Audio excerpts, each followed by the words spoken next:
Okay, so for those of you who have not been living under a rock in the U.S., it is definitely that time. And the big question on everybody's mind is not if he will be impeached, but when. Unless you're one of those incredibly optimistic Trump supporters who believes he's not going to get impeached at all. Okay. So here we have the chart for Donald Trump and specifically the October 3rd Pluto station. Now, right now, as we speak, Pluto is under its station. We're feeling it now, and we're seeing it now. No joke. It is no joke. The thing that's important about this particular Pluto station is that this pulls in the eclipse from this summer. Because remember, we had a 24-degree Capricorn eclipse, and it's still being played out now, and it will continue to be played out through the rest of this month. So right now, it's just a matter of timing. This particular Pluto station will go, here, let me circle it on the thing, sorry. This particular Pluto station will occur at the same time that Mercury, transiting Mercury, is entering Scorpio. And when Mercury goes into Scorpio, people start digging for all sorts of information, not to mention a whole lot of power plays. So there's a lot more that's going to come to the surface in no uncertain terms around the 3rd, which today's the 1st, is just a couple of days away. So expect some major committed power moves in literally 2 days. It should be interesting. Now, we're not done with it yet. So this whole month is full of portents. So at the time, also, while Pluto is at 20 Capricorn, at the middle of the month, around October 13th, which is another date to circle on your calendar, we have the full moon at 20 Aries, which absolutely ignites everything that this Pluto station promises. So we're looking for Mercury station at 20 Aries, put it right here, on October 13th. These are the big hot dates, the hot zone. These are the big hot dates for the month, particularly where this impeachment is concerned, because this impeachment proceeding started as Pluto got within its station degree shadow, tunnel, whatever you want to call it. Like there's a window. Pluto's a very large planet, so it takes longer for it to turn around like a ship in the sea. But as it gets closer and closer and closer, within weeks of its station, it is the same thing as it having stood still completely. So, for example, when a Mercury makes a station, it's usually the couple of days around the actual official date of the station that you really feel impacts and events that are associated with that Mercury station in either direction. With Pluto, because it's an outer planet, those few days around Mercury now translate into weeks around Pluto. So we've been under the Pluto station for a couple of weeks now as if it were exact station. So it hits culmination or peak effect on the 3rd, and it will be activated again around the 13th. So literally everything that station promises will be released from the boomerang on October 13th. So that is, sorry, I put that out, Mercury, that's not Mercury, that's full moon. Sorry. All right, I'm going to put down FM for full moon because it's a doozy.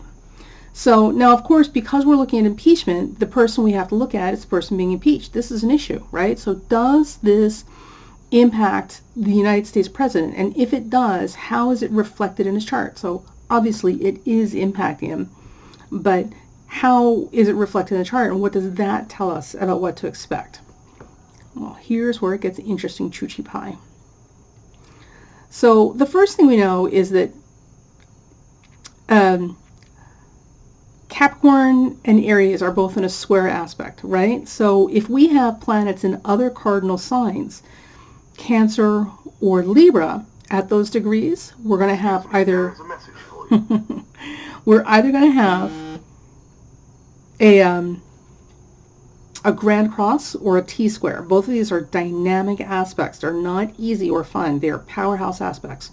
So let's see what he has in his chart that these two planets may be applying the pressure, the Vulcan mind pressure squeeze, whatever that is, the Vulcan mind pitch, to in his chart. Well, lo and behold, honey, here we go. Look at this. So And just for good measure, get Venus down there.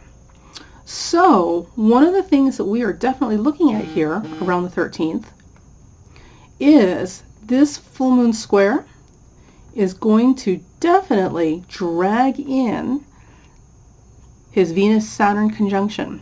Okay, so even if we leave Venus out of this, because Venus is a fairly benign planet, and Venus has a lot to do with money and diplomacy and favors. I know, this big stretch after what we just heard in the news. So let's leave Venus out of this for a second. So even without Venus, this full moon on the 13th that will square that Pluto that it's still stationed, right? Because now it's turned around and moving the other direction. Remember, it takes a couple of weeks for it to get out of its station effect, okay? Is now setting up a T-square to his Venus, Saturn, and Cancer. So here's the thing about Venus and Saturn in a person's chart, especially in Cancer, and especially with this guy, right? Because Junior's got issues. I mean, obviously we know that, but like I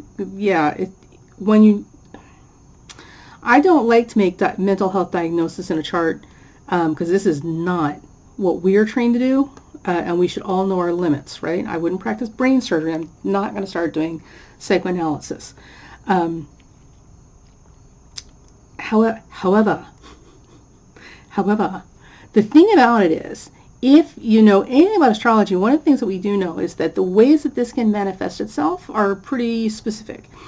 And in his particular case, they have not manifested in a positive way. So he's taken these aspects, and instead of turning them into something good, he's done exactly what you would have expected if you were a pessimist about a chart. So Venus-Saturn conjunction tends to be very elitist and classist. Anybody who doesn't see that now, I don't know what planet you're living on. It's also extremely selfish and very fear-driven. Also, with Venus and Saturn, there's a lot of issues with relationships. So relationships tend to be transactional, calculating. This is not the signature of somebody who gives generously and romantically just because they can. Everything is a quid pro quo operation with this person.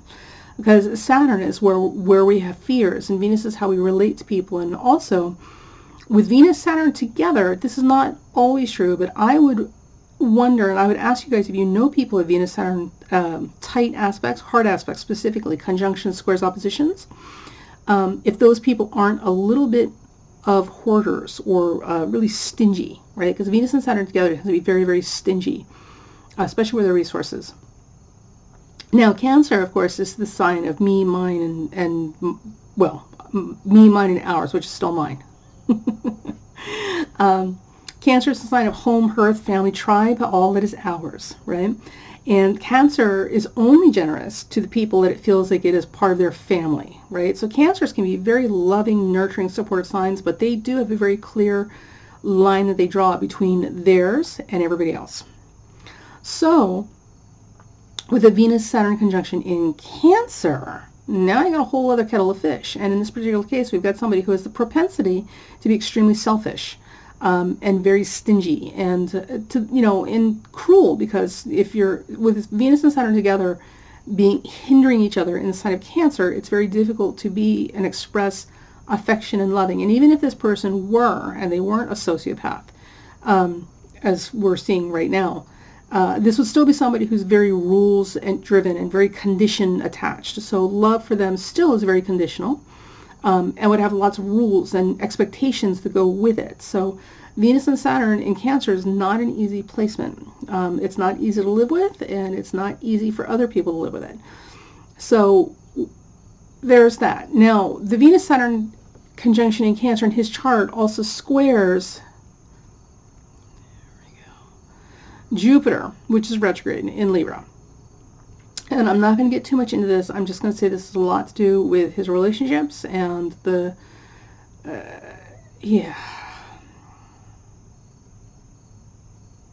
I'm not going to get too much into that because this gets into a whole bunch of other stuff. But I will say, with the Venus-Saturn conjunction squaring Jupiter, what you also get is somebody who, and again, it's all about conditions and quid pro quo trades, right? You know, you scratch my back, I scratch yours. Everything in his life is about this. Now, so let me, Let me leave that there. Because you know what? That Jupiter is just close enough to make that part of the T-square. Okay. I'm kind of all over the map this morning, sorry. We're going to have proper horoscopes up shortly. I just really need to get this out because I'm so, as you can imagine, distracted by the news. All right, so the full moon, from the top, the full moon on the 13th will occur at 20 Aries. It will activate or ignite the Pluto station that we started the month with on October 3rd at 20 Capricorn, which is also still the remaining glacial break from the eclipse activity we had this summer at 24 Capricorn. So this full moon finishes up that Pluto promise, whatever that was, that we were looking at with the eclipse, or not the Pluto promise, the eclipse promise.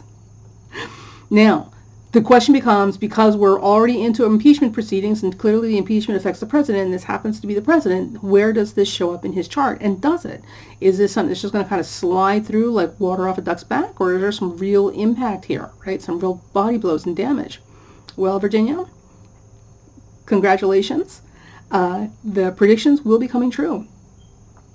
This square with a full moon and Pluto will set up a grand cross in the president's chart. It will set up first a T-square to Venus and Saturn, which is the weakest part of his chart, and also emphasizes his cruelty and his selfishness, because Venus and Saturn in Cancer together is not, it's not a great placement unless the person works really hard at it. And we've seen how he's used his Venus and Saturn in Cancer. At the same time, it's also going to set up a grand cross or another square to his Jupiter retrograde in Libra. So with Jupiter retrograde, with Jupiter in Libra, this typically has a lot to do with the favors and the good graces we've received from other people. People with Jupiter in Libra benefit from their relationships. People instinctively want to take care of them, and they have a nose. They have a nose for identifying which people are most likely to be generous to them. So it's a two-way street. Now, with Jupiter retrograde in Libra, this makes it a little bit more challenging, and also can make this more self-serving, more selfish, because Jupiter in Libra is typically very generous, but it's retrograde, so it's coming from a place of awkwardness, a clumsiness and fear. So it's not going to be as generous with either its gifts to the person carrying the planet retrograde in Jupiter retrograde in their chart, but it also means that the person carrying that will have to work harder at being generous, because it's not going to come naturally or comfortably for them. So that, in combination with the Venus-Saturn conjunction in Cancer, which loves to hoard things anyway, this is not a good combination. This particular grand cross is going to really put the squeeze, right, the Vulcan mind grip, put the squeeze on the character in this story, which is our president. So from here, if we have a birth time, we would go and look at the birth times, or the birth houses, and then we would also look at the house rulerships to see where this is pulling him in. And this is where things are going to get a little weird, because everybody insists, not everybody, a lot of people insist that this man is 29 Leo rising. He is not. He is not. He is not. He is not. As God is my witness, he is not. And here's why. If he is in fact 29 Leo rising, remember your ascendant, the reason the time of birth and that ascendant is so important is not because we need all these houses. Believe me, you can get a lot of information without ever touching the houses or having a birth time. All those planets and their relationships are still in effect. What you won't get is an accurate placement for the moon, because the moon's going to move around a few degrees depending on what time of day it was that you're born. But the most important thing is that you're also not going to get the ascendant, and you're not going to get the midheaven angle, right? And these two angles are important for reasons that are too exhausting to get into here. However, here's what I will say with the ascendant. With the ascendant, the sign rising on your chart has everything to do with determining what your chart ruler is. Your chart ruler is so critically important to your identity and your expression and timing things. It's literally up there with the sun and the moon. Okay? So looking at the chart ruler and any transits or aspects to the chart ruler should tell you a lot about what to expect in conjunction with everything else in the chart. Remember, nothing in a chart works by itself. So if he is in fact 29 Leo rising, that means that his chart ruler is the sun, because Leo is ruled by the sun. So the sun now becomes his chart ruler. If the sun is in fact his chart ruler, we should see some major activation to his sun right now because of this impeachment. And the reason is this impeachment challenges literally his identity and his leadership. These are all sun rulerships. So what do we have? Well, here is his natal sun. The only thing we have is Jupiter making an opposition to it, right? Okay, so do we have anything else? Anything else? Bueller, anything else? So far, nothing else. We don't really have anything else going on that's hitting his sun if it's the chart ruler. Now, if his chart ruler is in fact Virgo, because he's born a few minutes later than they're actually telling us, and there is some documentation that his birth charts, his birth certificate has been altered. How's that, right? Scorpio. If his ascendant is actually Virgo, that means Mercury is his chart ruler. Mercury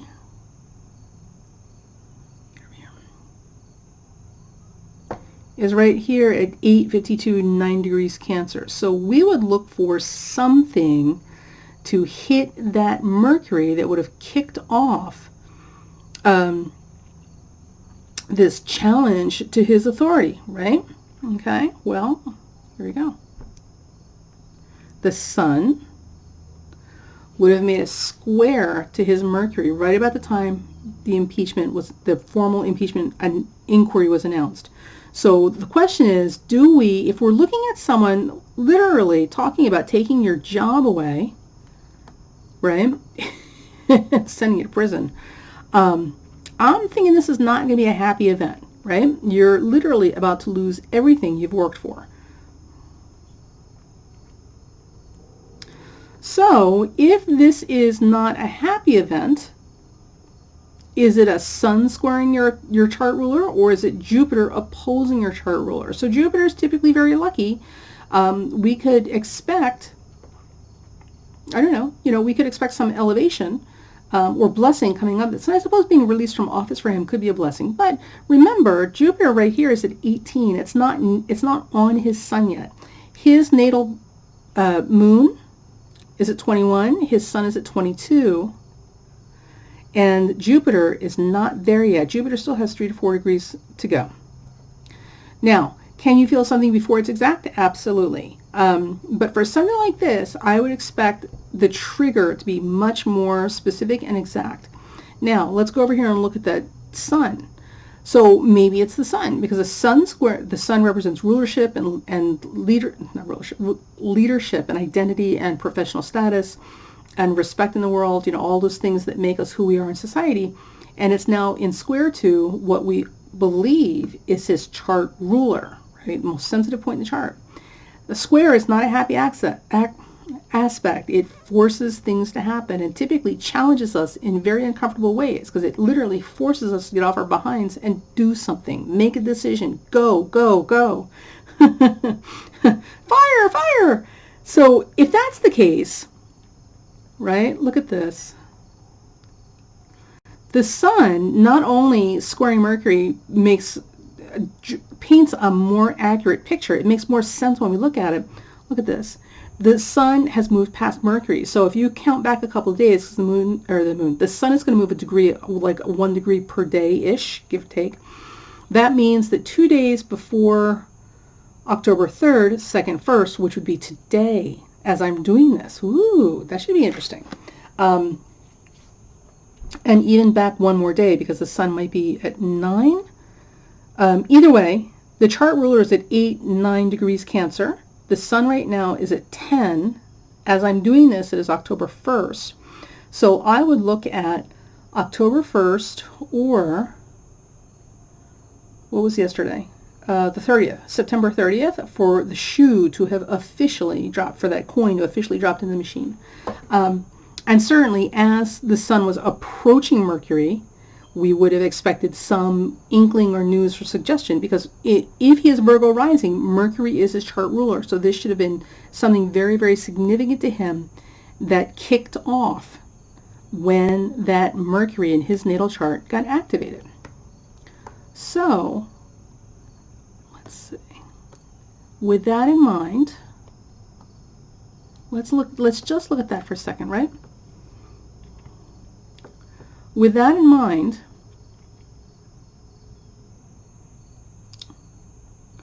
look what else is involved with his chart ruler if he's Virgo rising. Neptune.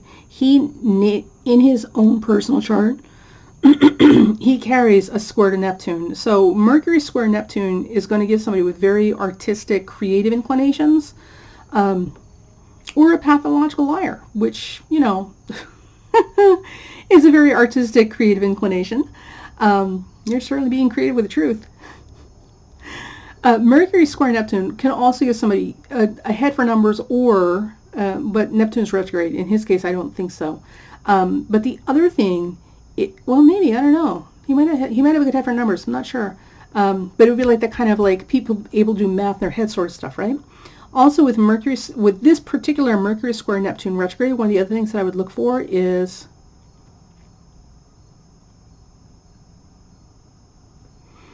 this is a physical thing. I'm gonna think about that and get back to you. I feel like there's something to do with this.